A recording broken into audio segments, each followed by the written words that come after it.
আজকে আমি আপনাদের সঙ্গে চট্টগ্রামের ঐতিহ্যবাহী কালাভুনার রেসিপি শেয়ার করব। এর জন্য প্রথমে আমি এখানে 3 কেজি পরিমাণ গরুর মাংস নিয়েছি। আপনারা চাইলে এর থেকে বেশি নিতে পারেন। এরপর যে আমি এখানে কিছুটা গরম মশলা দিয়েছি, এলাচ, দারচিনি, লবঙ্গ, জয়ফল, জয়ত্রী, স্টার। এরপর যে পেঁয়াজ কুচি, ভাজা শুকনো মরিচ, পেঁয়াজের পেস্তা, মরিচের গুঁড়া এবং হলুদের গুঁড়া আপনাদের ঝাল অনুযায়ী পরিমাণটা দিয়ে দেন। এরপর ধনের গুঁড়া, কিছুটা তেজপাতা, স্বাদ মতো লবণ দিয়ে দেবো।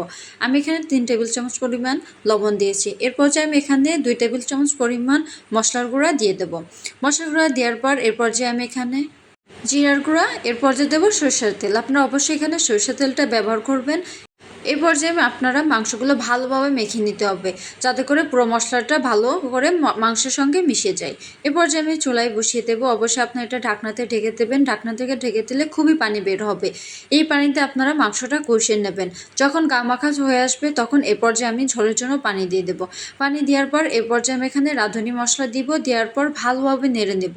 মাংসটা না সিদ্ধ হওয়া পর্যন্ত আপনার এখানে রান্না করতে হবে। মাংসটা যখন প্রায় হয়ে আসবে এর পর্যায়ে আমি এখানে আবারও 2 টেবিল চামচ পরিমাণ মশলার গুঁড়া দেব।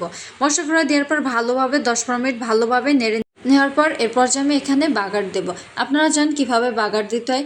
আর কালাভুনার মেন উপকরণ হলো এটা যত জ্বালাবেন এটার রং তত সুন্দর আসবে। আপনাদের ইচ্ছা অনুযায়ী আপনারা কালারটা নেবেন। যত জ্বালাবেন এটা খেতে খুবই মজা হবে এবং স্বাদই অনেক রকম আসবে। এই তো আমাদের কালাভুনার রেসিপি তৈরি।